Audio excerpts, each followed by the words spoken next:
राजनीति अगर सही से किया जाए तो देश को नई ऊंचाइयों तक पहुंचाया जा सकता है। अगर यही राजनीति सिर्फ कुर्सी के लिए की जाए तो देश और देश के लोग बर्बाद हो सकते हैं। इसका एकदम सटीक रियल लाइफ एग्जाम्पल मैं आपके साथ शेयर करता हूँ। जब पूरी दुनिया कोविड की महामारी से जूझ रहा था, हर तरफ लाशें ही लाशें दिखाई पड़ रही थी। किसी को पता नहीं था कि कल का सुबह वो देख पाएंगे भी या नहीं देख पाएंगे।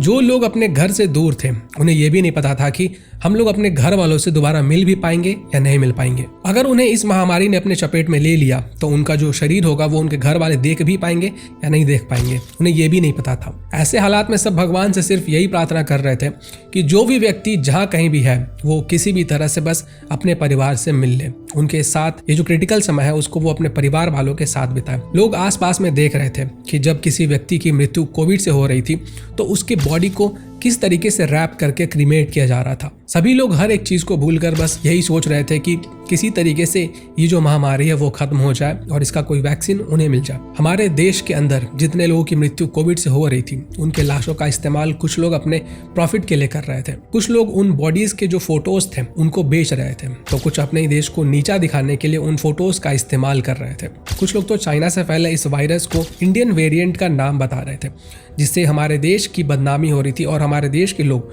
जो बाहर रहते हैं उनको रेसिज्म फेस करना पड़ रहा था। और ये सब कुछ सिर्फ इसलिए हो रहा था ताकि रूलिंग गवर्नमेंट को टारगेट किया जा सके, बीजेपी को टारगेट किया जा सके और मोदी का नाम खराब किया जा सके। बेशक राजनीति में लोग रोप प्रत्यारोप करते हैं, पर लोग इस हद तक नहीं गिरते हैं कि अपने ही प्रतिद्वंदी को नीचा दिखाने के लिए, नीचा गिराने के लिए अपने देश के मरे हुए लोगों का इस्तेमाल करने लगे, अपने ही देश के बाकी के लोगों को डराने लगे। ये लोग इस हद तक गिर चुके थे कि हमारे देश को भी बदनाम कर रहे थे। पर चीजें यहीं पे खत्म नहीं होती है, चीजें तो अभी शुरू हुई है। अभी आगे आगे देखिए कि और क्या क्या होता है। जब एस्ट्राजेनिका के साथ मिलकर सीरम इंस्टीट्यूट कोविड वैक्सीन को इंडिया लेकर आई, तब सीरम इंस्टीट्यूट ऑफ इंडिया को भी नीचा दिखाने की भरपूर कोशिश की गई थी। जब हमारे देश में वैक्सीन आई और उसका ट्रायल शुरू हुआ तो उस समय भी वैक्सीन को टारगेट किया गया। जब हमारी गवर्नमेंट ने इस वैक्सीन को हरी झंडी दिखाया ताकि हमारे देश के ज्यादा से ज्यादा लोगों को वैक्सीनेट किया जा सके, तब इन लोगों ने स्पेसिफिकली, ऑपोजिशन ने यह भ्रम फैलाया कि वैक्सीन लगवाने से आपको तकलीफ हो सकती है, वैक्सीन लगवाने से आपको साइड इफेक्ट्स हो सकते हैं, वैक्सीन लगवाने से आपकी जान जा सकती है। मतलब वो हर एक प्रयास किया कि लोग वैक्सीन ना ले और ज्यादा से ज्यादा लोगों की कोविड से डेथ हो सके, ताकि जो रूलिंग गवर्नमेंट है उसको घेरा जा सके, उसे टारगेट किया जा सके। अब सोचिए कि अपने पर्सनल गोल के लिए ये लोग किस हद तक गिर गए। लोगों की जान से ज्यादा कीमती इनके लिए गवर्नमेंट को टारगेट करना था। दुनिया में शायद ही ऐसा कोई देश होगा जहां का ऑपोजिशन ऐसे काम करता है। इन लोगों के इसी फेक न्यूज फैलाने के कारण कई डॉक्टर्स और कई नर्सेज जो कि वैक्सीन लगाने के लिए अलग अलग जगहों पे गए थे उनके ऊपर अटैक हुआ और कई नर्सेस और डॉक्टर्स तो घायल भी हो गए, क्योंकि लोगों को लगा कि ये जो वैक्सीन है इनको लगाने से इनकी जान जा सकती है।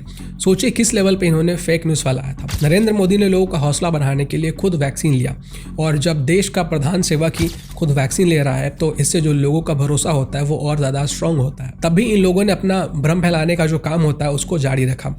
इन लोगों ने ये फेक न्यूज़ फैलाना शुरू किया कि जिन जिन लोगों ने कोविशील्ड लिया है उनको अलग अलग तरीके के साइड इफेक्ट्स देखने के लिए मिल रहे हैं। इंटरनेट से डाउनलोड किए हुए कई सारे वीडियोस इन लोगों ने शेयर किए और मिस इन्फॉर्मेशन पूरे सोशल मीडिया के ऊपर फैला दिया। और अब इन्होंने ये अफवाह फैलाना शुरू किया है कि कोविशील्ड के कारण ब्लड क्लॉटिंग हो रहा है, जिसके कारण कि जो लोग हैं उनकी जान जा रही है। और इस फेक न्यूज़ को इतना फैलाया गया कि जिन जिन लोगों ने इस फेक न्यूज़ को सुना उन लोगों ने डर के मारे अपना जो वैक्सीन सर्टिफिकेट है वो चेक करना शुरू कर दिया कि भाई क्या हमने भी कोविशील्ड लिया था, मैंने कौन सा कोविड वैक्सीन लिया था। इस भ्रम के कारण कई लोग ट्रॉमेटाइज हो गए। जो हार्ट के पेशेंट थे उनको बहुत ज्यादा तकलीफ हुई, उनकी जान भी जा सकती थी। पर इन लोगों को क्या फर्क पड़ता है, इनको तो बस कुर्सी से मतलब है, जनता की जान जाए ना जाए इन्हें क्या फर्क पड़ता है, इनको सिर्फ मतलब है अपनी कुर्सी से। इस साइड इफेक्ट की एक्चुअली में असलियत ये है कि एस्ट्राजेनिका जिसने की कोविशील्ड बनाया था उसने वैक्सीन को बनाने के समय ही ये मेंशन कर दिया था कि वैक्सीन के कुछ रेयर साइड इफेक्ट्स देखने के लिए मिल सकते हैं, जो कि हर एक एलोपैथिक मेडिसिन में होता ही है।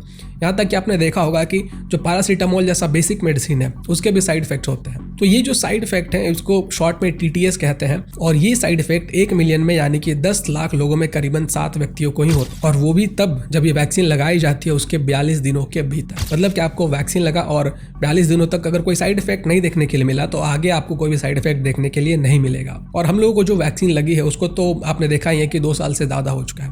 तो इसके साइड इफेक्ट्स का तो सवाल पैदा ही नहीं होता है। जिस जेमी स्कॉट के ब्रेन इंजरी का रेफरेंस देकर इन लोगों ने फेक न्यूज़ फैलाया था, उस जेमी स्कॉट को भी ये रेयर साइड इफेक्ट वैक्सीन लगवाने के कुछ ही दिनों के बाद हुआ था। हालांकि जो जेमी स्कॉट ने इसके ऊपर जो केस फाइल किया था वो 2023 में किया था। ये रेयर साइड इफेक्ट होने की जो प्रोबेबिलिटी है वो डेसिमल्स में है। इससे कई ज़्यादा प्रोबेबिलिटी तो एक्सीडेंट और बाकी के चीज़ों से आपके डेथ की है। अगर ये वैक्सीन हमें नहीं मिलता, आपको नहीं लगता, तो इस बात की प्रोबेबिलिटी बहुत ज़्यादा है कि आपकी डेथ कोविड के कारण हो सकती थी। आप अभी जिंदा हो, आपका शरीर कोविड से फाइट करके जीत चुका है। इसका मोस्ट प्रोबेबल रीजन यही है कि आपको वैक्सीन लगी थी। इस वैक्सीन को हमें लगाने से पहले हमारी गवर्नमेंट ने जितने प्रिकॉशंस हो सकते थे उन सभी को फॉलो किया था, ताकि हम सब सेफ रह सके, हमारे देश को सेफ रखा जा सके।